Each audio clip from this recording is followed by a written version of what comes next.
Good morning and a very warm welcome to day two of Energy Security and Green Infrastructure Week, the UK's biggest green infrastructure conference for the energy economy. My name's Andy Walker, and I'm a construction and infrastructure journalist who writes about many of the issues that we're discussing over the course of the next 2 days and also that we discussed yesterday.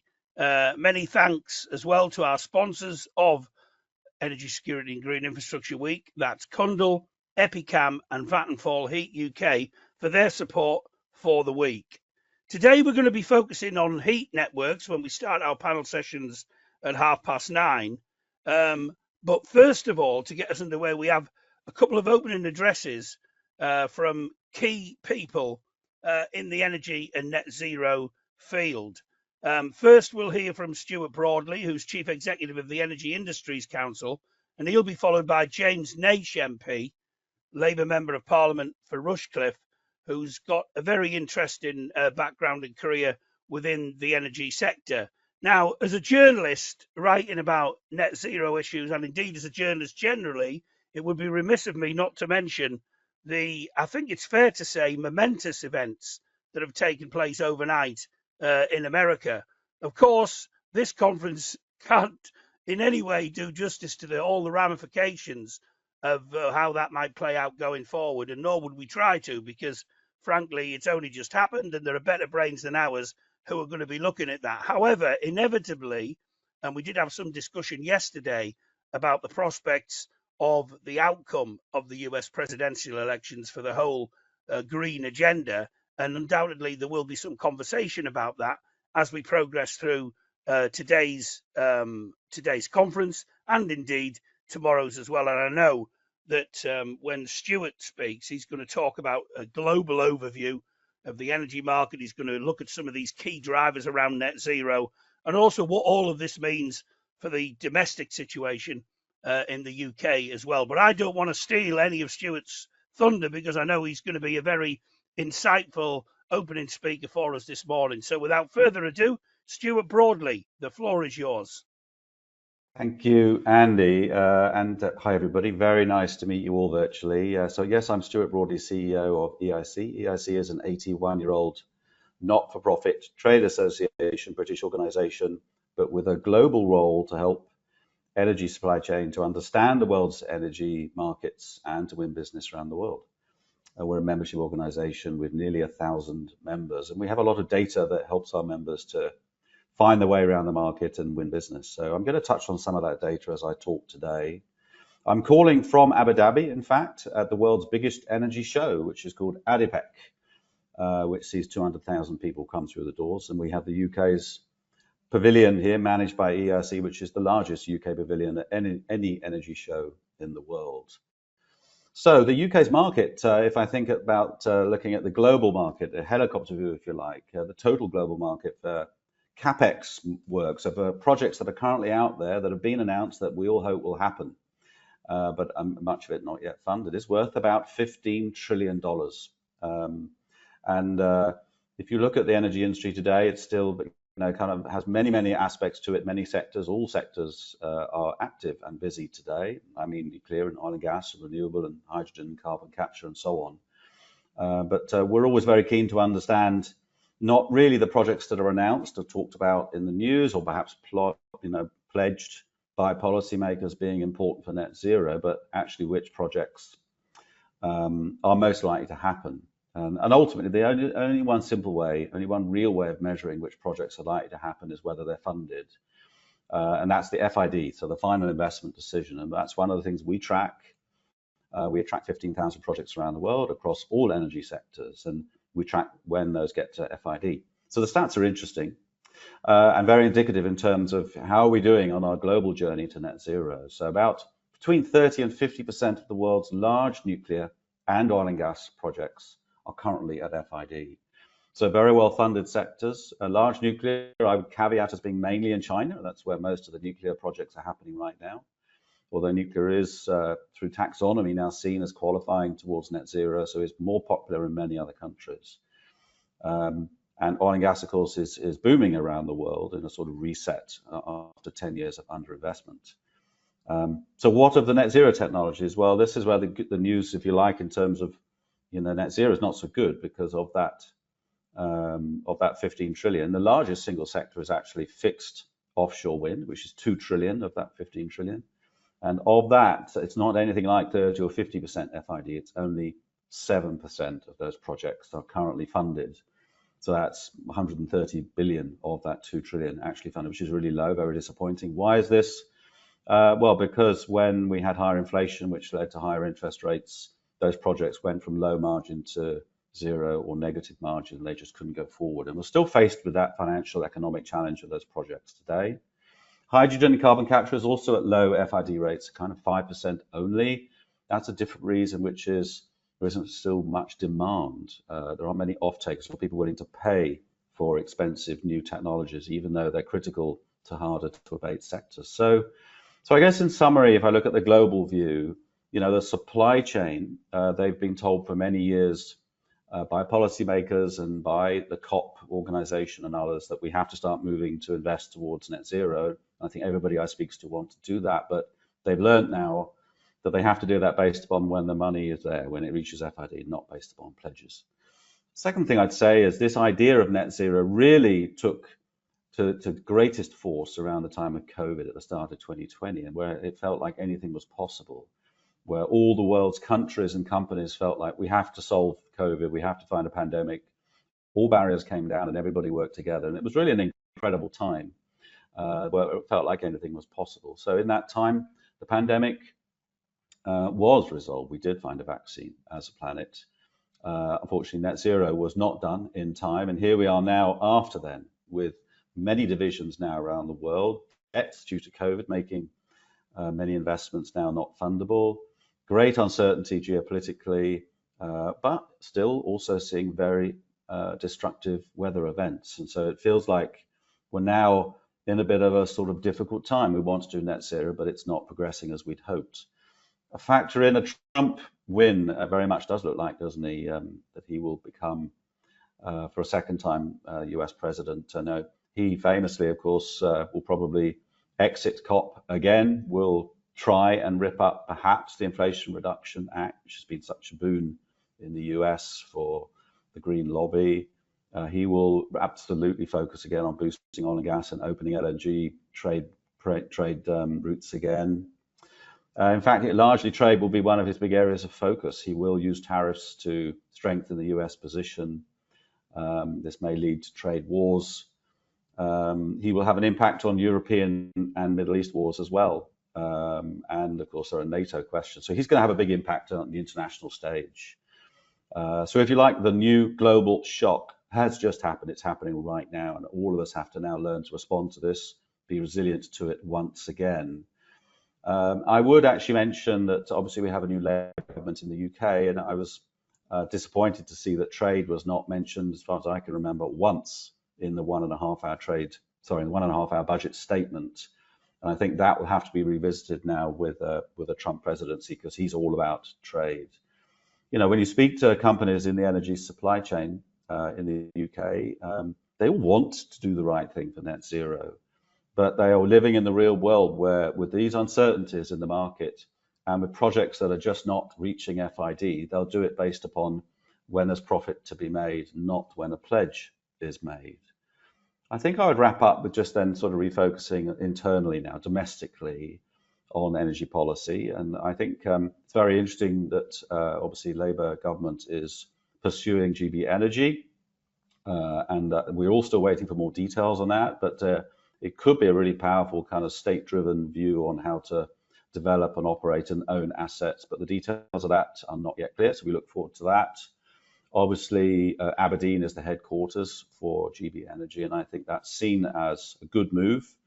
But again, the Aberdeen powers that be are looking forward to more details on that as well. One of the things that I do as CEO of the EIC is a supply chain focused organization, and we are the voice of the supply chain, the energy supply chain. And I would say that the budget last week wasn't helpful for the energy supply chain. SMEs generally, it's been well reported, are struggling with higher national insurance contributions, business rates, and the minimum wages, and then add into that how difficult it is as a supply chain company in the UK to prosper with oil and gas being targeted for higher taxes. And of course, the policy levers in the UK are being used intentionally to try and accelerate a transition from oil and gas to renewables, and we all understand that. But we're still so reliant on oil and gas. So exiting oil and gas, it just means we will have to import the oil and gas. So I'm not sure that makes any sense. The price is the same because international prices are set for oil and gas, whether you produce or not. And in terms of green projects, I think we're all looking forward to offshore wind and other projects moving ahead. But as I say, the economics don't work well for those technologies right now, globally and domestically. So we're going to have a gap of 5 years, perhaps, between when we hope oil and gas will slowly, transition out, but when those green projects come in, and this will only hurt the supply chain. So the energy supply chain, I'd finish by saying, is actually 1 in 55 jobs in the UK. So there are 600,000 people in the UK energy supply chain. That's 1 in 55 jobs. And in fact, 200 billion revenues are generated by the energy supply chain in the UK as well. That's 9% of UK GDP. So I think as the Labour government settles into its role now and obviously adjusts to working with the Trump administration, it also now will make the time to talk to the energy supply chain in more detail, because we all need net zero to happen, but we need the supply chain to prosper in order to allow that to happen. So I finish with that, and I wish you very well for the rest of your conference today. Thank you. Thanks very much indeed, Stuart, for those comments, and good luck during the course of your deliberations out in the Middle East.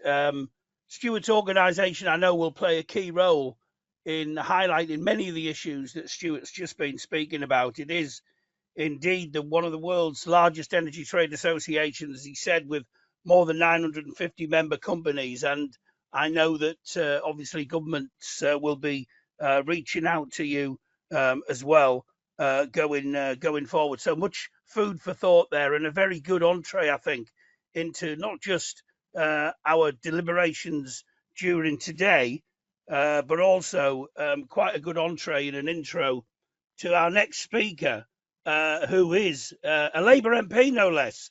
James Naish is the Labour MP for Rushcliffe, a seat he won at this year's general election. And for the past decade, he's worked full-time in the energy industry, leading large consumer programs across a range of issues and working with many stakeholders. And also, he's been active working with the sector as a local councillor and a local council leader, which is very relevant to some of the conversations that we'll be talking about later today around regional networks and regional energy and things of that nature. So without further ado, I'm going to give James the floor, and we'll hear from James for around about 10 minutes. James, over to you. Thanks very much, Andy, and good morning, everybody. I'd like to thank you for the invite to speak today. And I actually made the mistake of switching the TV on at 2:45 this morning, and understandably haven't really slept a huge amount since. So I hope that what I have to say this morning makes a bit of sense. As has just been alluded to, I'm conscious that many of you won't know me as a new MP, and so I'll start with just a little bit of background on the different hats, if you like, that I've worn over the past decade or so, and why I'm particularly interested in the energy sector and what that means for the economic growth of the UK. So before entering Parliament, I worked in large programme delivery for SSE, as has just been alluded to, and I did that from 2017 through to this summer. But I also left SSE for a period of around 18 months, during which I helped Northern Power Grid, one of the distribution network operators, develop its business plan for 2023 through to 2028. So I've got a professional interest in the industry. But I was also simultaneously a local council leader. So I led a local council in North Nottinghamshire from 2022. And it's there that we secured the first fusion energy prototype plant, which will be built here in the UK. So it's going to be built at the former coal-fired power station site at West Burton, which is 1.5 miles from where I grew up. So there's a local government interest to a lot of this as well, and about how local government can partner with the energy industry. And then in July this year, I was elected as the MP for Rushcliffe, as was alluded to just there, in the south of Nottinghamshire. Now, that was the home to the last active coal-fired power station, Ratcliffe-on-Soar, which you may have seen in the news, closed at the very start of October. And so the regeneration of that power station site, but generally all power station sites, is something that is of particular interest to me, having worked around big infrastructure over most of the past decade. So the energy industry really has been at the heart of almost all of my conversations, both professionally and also quite frequently personally as well, for most of the past decade. And it's therefore a genuine privilege to be able to address you today during Energy Security and Green Infrastructure Week. I hope that what I will say as I move on helps to feed into the conversations that you'll be having for the rest of the conference. Now, as you will all know, the new Labour government has committed itself first and foremost to economic growth, but it's also committed itself to being a clean energy superpower. And in my view, more than any two really of the government's 5 missions, these two agendas overlap. And that's primarily because we need both growth, but we also need energy security very quickly. And so the success of the new government will arguably depend on its ability to deliver on those 2 missions by the end of this parliament. And that's why I'm personally excited by hydrogen, fusion, fission, deep geothermal, and similar emerging energy industries.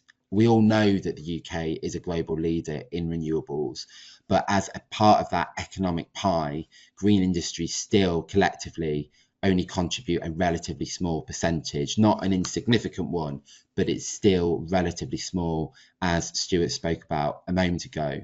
If we can grow that pie, then slowly but surely, I hope that we'll be able to invest the Exchequer's growing receipts into public services and those broader missions that the Labour government has spoken about. And so I guess countering a little what maybe Stuart has just said, and I appreciate the economic reality of making large investments, but there is a sense where I think if you believe in the technology that you're developing, if you believe that there's a role in it playing a sort of a function in that greener, cleaner future, and ultimately if there are strong economic returns to be demonstrated to the Treasury, then in my view, now's the time to really drive that agenda forwards. There are a huge range of choices on the table for the government, whether that's the NHS, whether that's social care, whether that's special educational needs.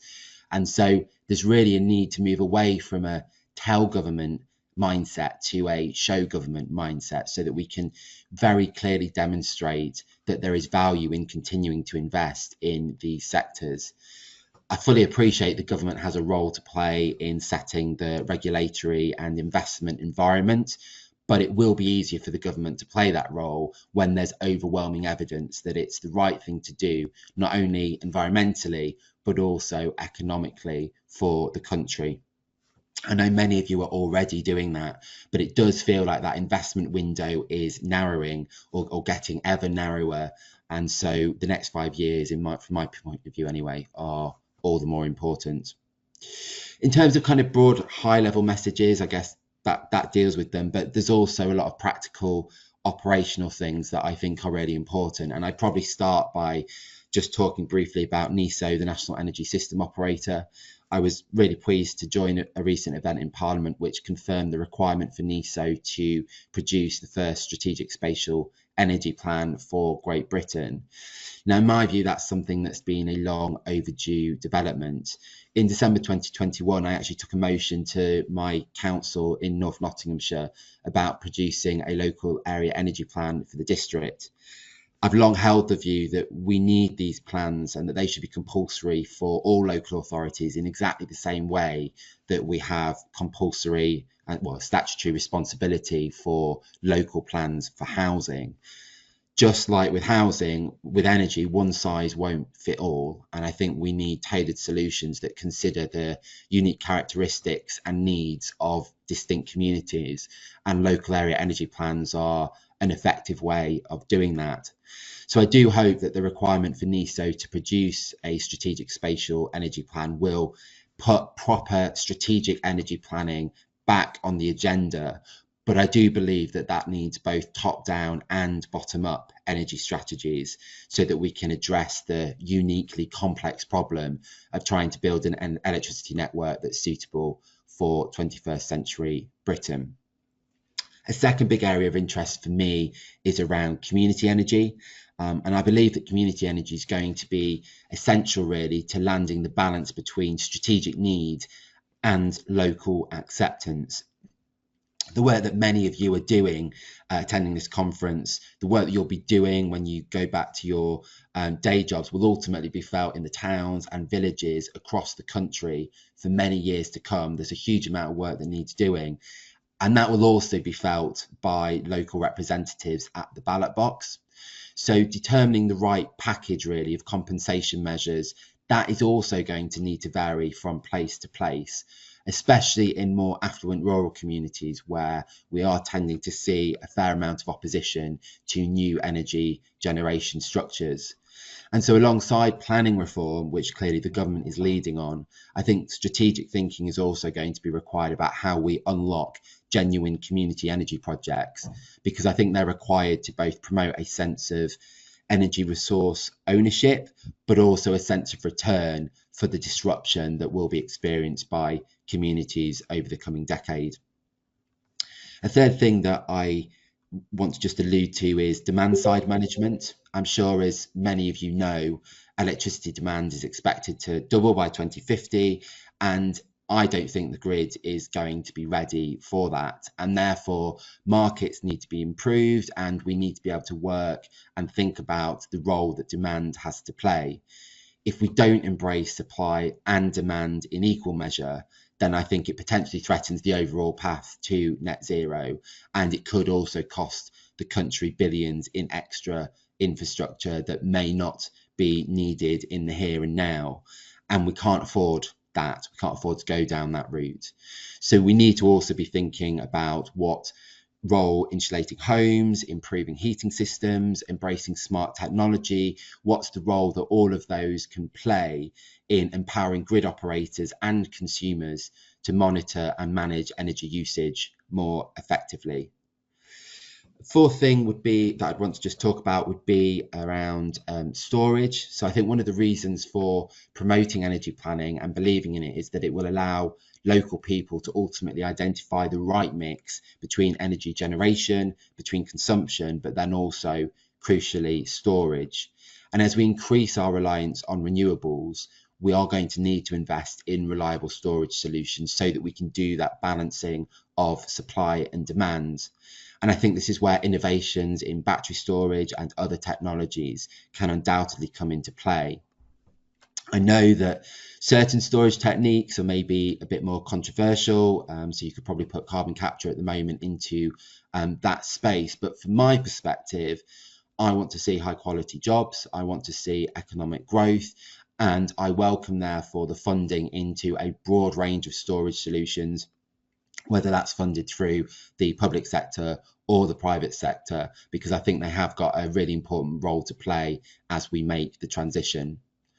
And then finally, I would just touch upon district heating. Now, I think this is one area that's probably understood at a very high level, but energy literacy among politicians at both the national and local level can be limited in parts. And I think the industry does need to play a role really in trying to communicate the breadth of solutions that are potential so that this energy transition feels more accessible and it's more understandable to everybody, and that includes decision makers. Heating is one of the largest single causes of greenhouse gas emissions, and district heat networks are potentially game changer, especially for densely populated regions where space for energy generation is limited. And I think once Great British Energy is established and the clear direction of that has been communicated, I do hope that DESNZ will be starting to focus on the role that heat decarbonisation can play in helping to meet our net zero targets. So they're just some of the kind of key things that I'm constantly thinking about. Thank you again for the invitation to speak during Energy Security and Green Infrastructure Week. I do think we're at a pivotal moment for the UK energy industry. I appreciate the overnight outcomes may have changed the sense of that, but for the UK, I think the government's commitment is there. It presents a huge opportunity for the energy industry as a whole to both innovate but also drive the economic growth that the government is really ambitious to see. And I'll certainly be trying to do everything that I can in my role as a parliamentarian to advocate for the industry so that we get both the green outcomes but also the economic growth that the country as a whole is aspiring to.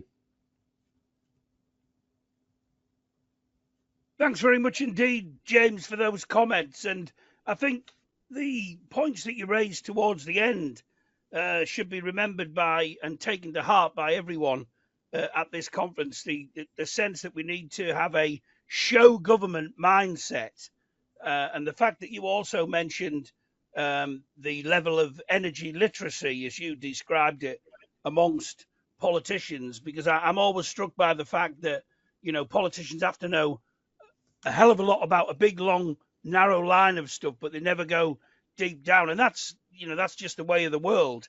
And I think, there is a role for people within the industry, organizations within the industry, to approach politicians, to approach opinion formers, ministers, and so on with solutions and with assistance, because government can't hope to know it all.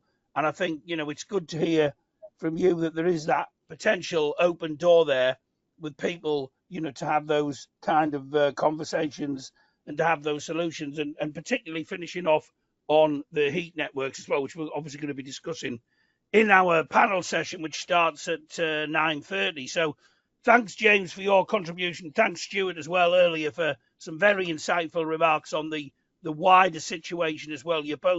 We're grateful for your insights to kick us off today. So thanks very much indeed for that. We're going to start the panel sessions shortly, in about 3 minutes. So if any of our audience want to pop away and get themselves a quick cup of tea, it'll have to be quick in 3 minutes.